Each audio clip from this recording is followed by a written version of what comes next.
जब अभ्यासी का अभ्यास परिपक्व हो जाता है, तब अभ्यासी की आंखें किसी स्थूल मशीन की तुलना में अधिक फास्ट और एक्यूरेसी के साथ रोगों को डिटेक्ट करने के लिए सक्षम हो जाती हैं। तब अभ्यासी की आंखें इस तरह से कार्य करती हैं जैसे एक्सरे।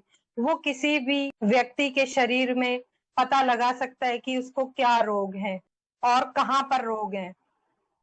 नीले हल्के रंग के छल्ले जैसे दिखाई देने लगेंगे, जो कि आकाश तत्व को प्रदर्शित करते हैं। ज्योति त्राटक के अभ्यास के बाद अभ्यासी की आंखें अधिक तेजों में दिखने लगती हैं। चेहरा काला, डरावना, भूत प्रेत जैसा दिखाई देने लगेगा और अभ्यासी को ऐसा प्रतीत होगा कि ऊपरी त्वचा है ही नहीं, अंदर की मांस और नाड़ियां दिखाई देने लगेंगी। अब धीरे धीरे ये मांस और नाड़ियां भी गायब होने लगेंगी। अब चेहरे के स्थान पर कंकाल दिखाई देने लगेगा।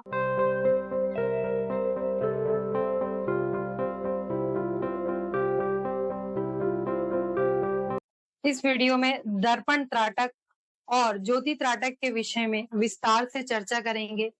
ये क्या होता है और इसके क्या लाभ हैं। पहले लौ त्राटक, जिसे ज्योति त्राटक भी कहा जाता है, किस तरह से इसका अभ्यास किया जाता है, इस विषय पर बात करेंगे।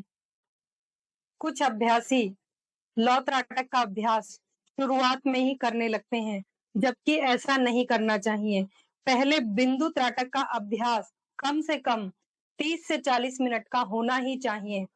सभी अभ्यासियों को लौ त्राटक के विषय में सोचना चाहिए। इसका कारण यह है कि बिंदु त्राटक से आंखों की बाहरी परत वायु के प्रभाव को सहने के लिए परिपक्व या अभ्यस्त हो जाती है।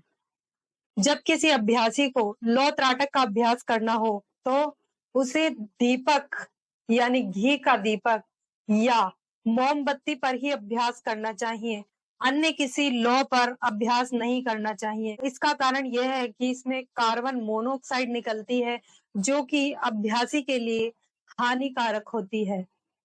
ज्योति त्राटक का अभ्यास हमेशा बंद कमरे में ही करना चाहिए, क्योंकि हवा का प्रभाव ज्योति पर ना पड़े। त्राटक करते समय इस बात का ध्यान रखें कि लौ की नोक पर देखने का प्रयास करें।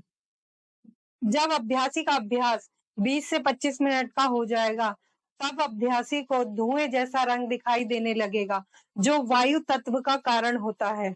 यदि अभ्यासी दीपक की लौ को ध्यान से नहीं देखेगा, तो धुएं जैसा रंग दिखाई नहीं देगा और कुछ देर ज्योति के ऊपरी हिस्से पर देखने के बाद नीले हल्के रंग के छल्ले जैसे दिखाई देने लगेंगे, जो कि आकाश तत्व को प्रदर्शित करते हैं।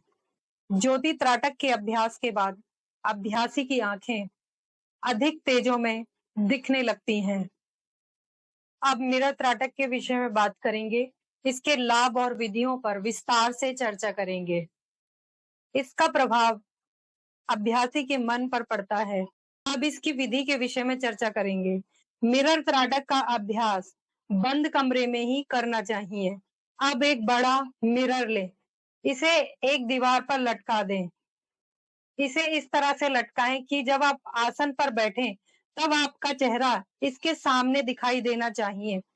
आप मिरर त्राटक करते समय कुर्सी पर भी बैठ सकते हैं, लेकिन रीढ़ की हड्डी सीधी होनी चाहिए। अब थर्ड आई पर एक बिंदु बनाएं। ये बिंदु ठीक वैसा ही होना चाहिए जैसा कि आपने बिंदु त्राटक करते समय चार्ट पेपर पर बनाया था। अगर आप चाहें तो नीले रंग के बिंदु की जगह और दूसरे रंग का बिंदु का भी प्रयोग कर सकते हैं, लेकिन ये आपके चेहरे पर स्पष्ट रूप से दिखाई देना चाहिए। बिंदु लगाने के बाद अभ्यासी को उसी बिंदु पर लगातार टकटकी लगाकर देखना है। मिरर त्राटक फेस के दूसरे हिस्से पर भी टारगेट करके किया जा सकता है, जैसे कि नाक की नोक पर, आई पर, लिप पर आदि। जब साधक मिरर पर इसका अभ्यास करता है, तब भ्रगुटी पर यानी थर्ड आई पर ऐसा महसूस होता है कि नाड़ियों में कुछ हलचल हो रही है, कुछ गतिविधि हो रही है। कभी-कभी अभ्यास के दौरान आसपास पूरा अंधेरा हो जाता है। इस अवस्था में अभ्यासी को डरना नहीं चाहिए और पलकें भी झपकानी नहीं चाहिए। कुछ देर बाद अपने आप ही अंधेरा गायब होगा और सब कुछ नॉर्मल हो जाएगा। जैसे-जैसे मिरर त्राटक का अभ्यास बढ़ता जाएगा, साधक का चेहरा बदसूरत होता जाएगा, काला पड़ता जाएगा और ऐसा लगेगा आँखें अंदर की ओर धँस गई हैं। चेहरा काला, डरावना, भूत-प्रेत जैसा दिखाई देने लगेगा और अभ्यासी को ऐसा प्रतीत होगा कि ऊपरी त्वचा है ही नहीं, अंदर की मांस और नाड़ियाँ दिखाई देने लगेंगी। अब धीरे-धीरे ये मांस और नाड़ियाँ भी गायब होने लगेंगी। अब चेहरे के स्थान पर कंकाल दिखाई देने लगेगा। फिर ये कंकाल धीरे-धीरे गायब हो जाएगा और लास्ट में प्रकाश ही प्रकाश हो जाएगा। जब कोई अभ्यासी मिरर त्राटक का अभ्यास करता है, तो कई बार उसके सगे संबंधियों का चेहरा उसे बार-बार बदल-बदल के दिखाई देता है, जैसे कि माता-पिता, भाई-बहन, पति-पत्नी आदि। ये सब चित्त की वृत्तियों के कारण होता है। अभ्यासी को इस स्थिति में डरना नहीं चाहिए। जब अभ्यासी मिरर त्राटक में परिपक्व हो जाता है, तब अभ्यासी की आंखें इस तरह से कार्य करती हैं जैसे एक्स-रे। वो किसी भी व्यक्ति के शरीर में पता लगा सकता है कि उसको क्या रोग है और कहाँ पर रोग है। त्राटक का अभ्यास मिरर त्राटक की तरह किसी व्यक्ति के ऊपर भी किया जा सकता है, यानी किसी आदमी को सामने बिठाकर एकटक देखें और देखते ही देखते उसकी मांस और मज्जा गायब होने लगेगी। ये सेम मिरर त्राटक की तरह दिखाई देगा। व्यक्ति के ऊपर किए गए त्राटक के द्वारा उसके रोगों का भी पता लगाया जा सकता है। जब अभ्यासी का अभ्यास परिपक्व हो जाता है, तब अभ्यासी की आंखें किसी स्थूल मशीन की तुलना में अधिक फास्ट और एक्यूरेसी के साथ रोगों को डिटेक्ट करने के लिए सक्षम हो जाती हैं।